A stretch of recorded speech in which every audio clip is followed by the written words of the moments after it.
And this is what it looks like. Not bad, right? You can put a third gauge there, but I'm not. What I'm gonna put here is a USB port. We're gonna take the cigarette lighter, chop that, and put a USB port right here. Now why there? Because it's more convenient for me. It's easier to access, I don't have to reach down, and remember we're gonna put the double DIN stereo. Also, I saw there's some USB diffusers, air diffusers, perfect spot. It's very ergonomic because everything is at a glance, at a view, at a reach. So it looks pretty badass. So now, let's make a hole for that USB port. Okay, so we painted our needles on the gauge cluster, and look how awesome it looks. It looks so badass. Much better than what it did before. Definitely more eye-catching. Easier to see, easier to read, which is a big plus. And not for that, not much money. And I didn't have to take the needles out of it and worry about, oh, they placed them back where they're supposed to go or anything. Nope, like I said, just cut a little bit of piece of paper and just slide them in.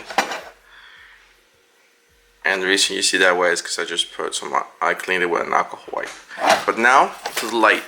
So the light comes through here, through these two small slots from these little bulbs. But that is not enough. We need more adequate light.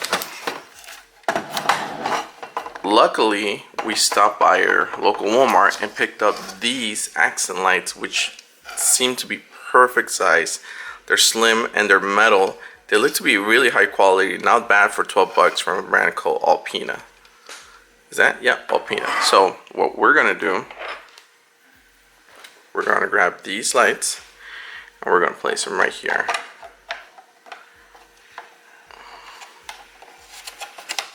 Look, it was like it was made for the car. Fits perfectly. Now we will have to trim just a bit here to fit the other one, but not a problem. We brought our Dremel tool, so we're gonna sand that off or trim that off, and then we're gonna hot glue it in place. But look at that, it was meant to be. So if you're planning to do this mod to your vehicle, the brand is Alpina, and you can buy them at Walmart for about $12–13. That's metal. That's pretty good quality, and they're supposed to be waterproof and whatnot, and they're super bright. Alright, so let's get to it. And look what we got through the mail. A USB port with dual USB ports, and I believe this lights up blue when it's ready. And it has a retaining clip, which is going to be perfect since we're going to drill a hole where our gauge is going to be, and this will hold it in place from the back. Alright, so after using your trusty Dremel and a drill, you got your hole. Just make sure you don't mess it up, because if you mess this up, you have to take it all over out and start again from scratch. And perfect. Just like that. And it has a little cover, so when I'm not using it, and when I am using it, it's gonna look so badass. Alright, let's secure it. Alright, so this is where I grabbed the ground for all the accessories that I'm gonna use. Right behind the steering column, I made a hole and we tapped it, and it's a perfect ground. Run the cables through there to the most part, back part of this bracket. That way the gauge cluster won't interfere with the cables or anything like that. You got the speed sensor over there. So now we're gonna install our gauge cluster.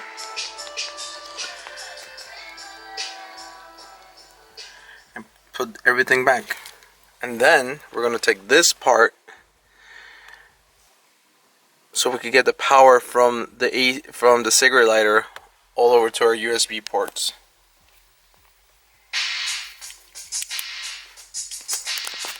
Okay, so we put the instrument cluster facial cover thing, whatever you want to call it, back in place, and this is the final product. Now there are some spots.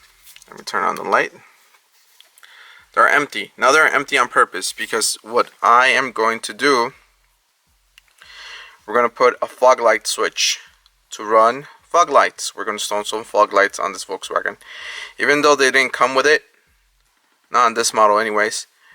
But we're going to use the inner two round lights as fog lights. We're just going to put some black Laminax so they won't blind people on the road, and we're going to aim them down because the two headlights that we're using have both dual high and low beam, so it kind of defeats the purpose of having quad headlights. But I like the look, so we're going to make something work with it, and that's why it's empty. The reason it's empty is because I haven't decided where. But more than likely I'm going to put them right here, because I don't know if you can see, when you're driving, it'll be more convenient to press this button as opposed to the button over here, or the button right here, or even this button right here, because it's the steering wheel gets in the way. And even when we upgrade the steering wheel, it's more convenient from here to here, or here to there. Not so much here. I don't know, maybe the fog light, once you hit the light, hit the fog lights on and off. Maybe, I don't know. But I'm right hand dominant, and this is what I like. And look at that, the gauges. So let's see if it works. Of course it's gonna work. I made it. Look at that. Amazing, right? It looks so badass. And believe me, the video doesn't make it justice. Now you might be asking yourself, hey Mo, why is that needle different from that one? Well, when I was cleaning it up, the rag got caught and snapped it in half. Luckily, I have a bunch of needles that I always collect every time I go to the junkyards, just in case. And this one particular fit just perfect with some mods. The needle was a bit long, so I had to clip it for it to do the full sweep of the speed when it's going, because it got stuck like around 20. So I clipped it, and oh no, not so bad. This is not going to be a show car. This car is going to be the daily driver, and it is practical.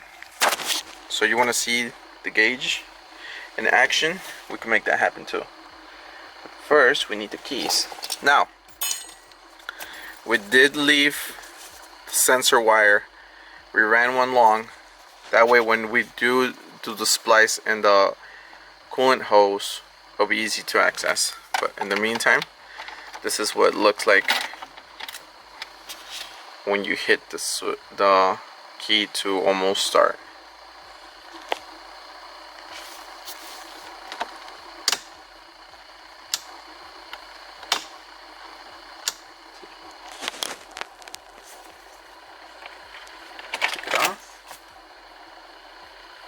And the needle goes down. So it works beautifully. Alright, on to the next. This. So, this is where we're going to put our stereo. Here. But that'll be for another day. The family wants me to go inside. You know what? What's up with family? Family comes first. Alright, until next time.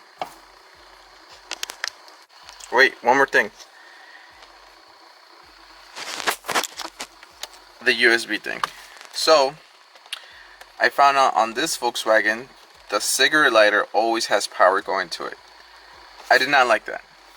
So I put in an interrupter, and I'm gonna hide the switch somewhere. But when I do hit the switch, there it goes. USB power right there. Now why here? Because I want it there. I didn't want it over here because the radio's gonna be over there. I went over here so I could put like a little USB air purifier or one of those scented things, or even a USB flashlight, or even, you know what, just put the connector here, run the wire over here across, and put my phone, one of those phone holders over here. It's more practical. It's right here. Everything's within range when you're driving. The less you do with the hands and the wheel, the faster you'll go, the more you'll concentrate on the road. That way you'll be like, ah, gotta change this or unplug that. You don't have to be turning, oh, over here, oh, what's going on over here, and God forbid you get, or you miss something from happening. Alright, now, until next time.